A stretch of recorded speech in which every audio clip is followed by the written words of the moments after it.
रूही का दिल जीतना होगा? हाँ शगुन, जज साहब ने बोला है 30 दिनों में रूही को डिसाइड करना होगा कि वो किसके साथ रहेगी और हम सारों को रूही का दिल जीतना होगा ताकि वो निधि को नहीं हमें चुने। शुक्र है माता रानी का, जज साहब ने चंगा फैसला दे दिया। हे माता रानी, ऐसे ही अपनी कृपा बनाए रखना ताकि छेती छेती रूही इस घर में आ जाए। तू तो हमेशा मेरी गल सुनती है, इनको भी बोल कि मेरी गल सुने। तुम सब सुनो जी, अब इस घर में कोई लड़ाई झगड़ा, कोई पसूड़ी कुछ नहीं होएगा, सिर्फ प्यार होएगा।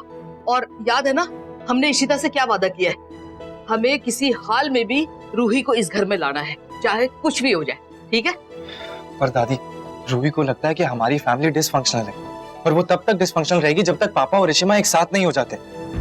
रूही का दिल जीतने के लिए पापा और रिशिमा को साथ होना ही होगा ताकि रूही देखे और उसे लगे कि हाँ सब कुछ ठीक हो रहा है, सब लोग पहले जैसे हो गए, सब लोग साथ हो गए। लेकिन दादी, मुझे लगता है उसके लिए रिशिमा को घर में होना चाहिए। पर आदि, इशिता का इस घर में रहना बहुत ऑकवर्ड होगा। वो अपनी जिंदगी में आगे बढ़ चुकी है, उसकी लाइफ अब ऑस्ट्रेलिया में है, वो यहाँ पर रहेगी। आई डोंट नो, कुछ अजीब सा। मुझे नहीं लगता कि ये राइट डिसीजन है। अगर इशिता यहाँ वापस आ गई तो मेरा क्या होगा? रमन की लाइफ में मेरी क्या जगह रह जाएगी? नहीं नहीं शगुन पुत्र, आदि बिल्कुल ठीक कह रहा है। जब रूही देखेगी ना कि रमन और इशिता एक साथ है, तभी तो वापस आएगी। तेनू याद नहीं, पहले भी रूही ने इन दोनों को मिलाया था। सही कहा मम्मी जी।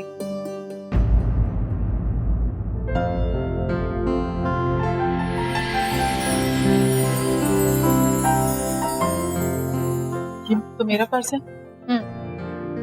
शायद तुम भूल गई थी।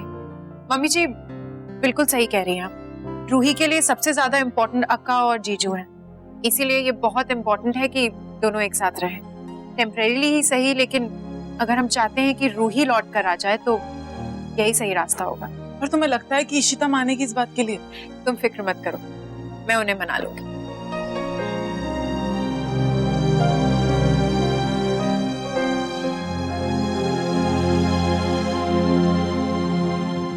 क्या बोल रही हो तुम?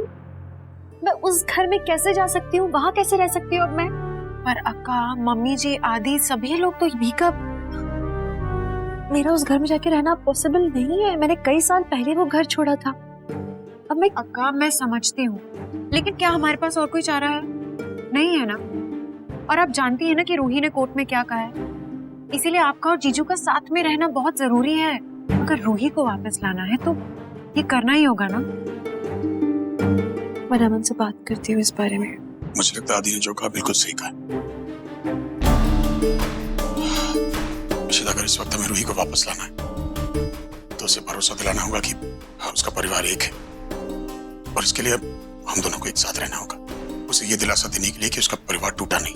रमन, मेरे पास वक्त बहुत कम है, सिर्फ 30 दिन है अपने प्यार का एहसास कराने के लिए, उसे अपने करीब लाने के लिए। और इसीलिए हमारा साथ रहना बहुत जरूरी है इशिता। और इस बार हम सिर्फ रूही के लिए एक साथ रह रहे हैं। बीच में कोई प्रॉब्लम नहीं होगी, ना मेरा ईगो, ना हमारे बीच की दूरियां, ना हमारे बीच की तकलीफें, व्हाटएवर इट इज, सब कुछ बाद में, पहले रूही। बिकॉज हम दोनों जानते हैं कि हमारे लिए रूही से ज्यादा बढ़ के इस दुनिया में और कुछ नहीं। सो रूही के लिए हमें करना पड़ेगा।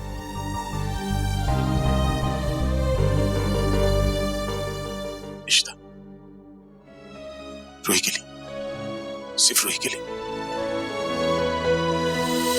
मैं भी ये शादी सिर्फ रूही की कस्टडी के लिए कर रहा हूँ। मुझे भी इससे ज्यादा आपसे कोई रिश्ता नहीं बनाना है। सिर्फ रूही के लिए। सिर्फ रूही के लिए। मैं आगे रहूंगी आपके साथ, सिर्फ रूही के लिए। सिर्फ रूही के लिए।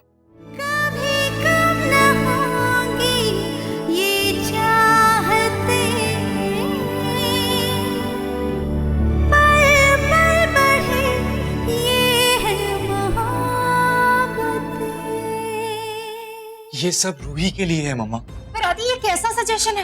आई अंडरस्टैंड कि रूही को मनाना है, पर इशिता का इस घर में रहना, it's gonna be so uncomfortable. आदि, मम्मा, क्या आप नहीं चाहते कि रूही वापस घर आए? और उसके लिए यही सबसे बेस्ट आइडिया है। मम्मा, प्लीज हमेशा अपने बारे में सोचना बंद कर दीजिए, कभी दूसरों के बारे में भी सोचा करिए। तुम कहना क्या चाहते हो? मम्मा, आप मेरी बात को गलत मत समझिए। हम सब लोग यही चाहते हैं कि रूही वापस घर लौट आए और इसके लिए हम सबको जो कुछ भी करना पड़ेगा हम लोग करेंगे। मुझे लगा कि रेशिमा को यहाँ पर होना चाहिए, इसलिए मैंने सजेस्ट कर दिया। अब बाकी तो पापा और रेशिमा डिसाइड करेंगे ना। पर आदि मैं भी चाहती हूँ कि रूही वापस आ जाए, अपने परिवार के साथ रहे। जब रमन और मेरी शादी हो जाएगी तो उसे उसका परिवार मिल जाएगा। सिचुएशन को इतना कॉम्प्लिकेट करने की क्या जरूरत है आदि? मम्मा लेकिन अभी आपकी और पापा की शादी नहीं हुई है, और क्या पता कि रूही आपको और पापा को साथ देखना चाहती है या पापा और रेशिमा को।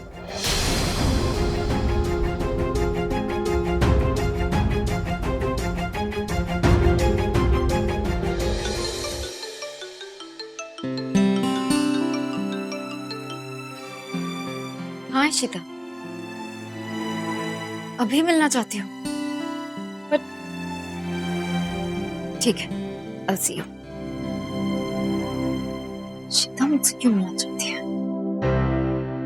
ले भाई, मेरी तो लिस्ट तैयार हो गई।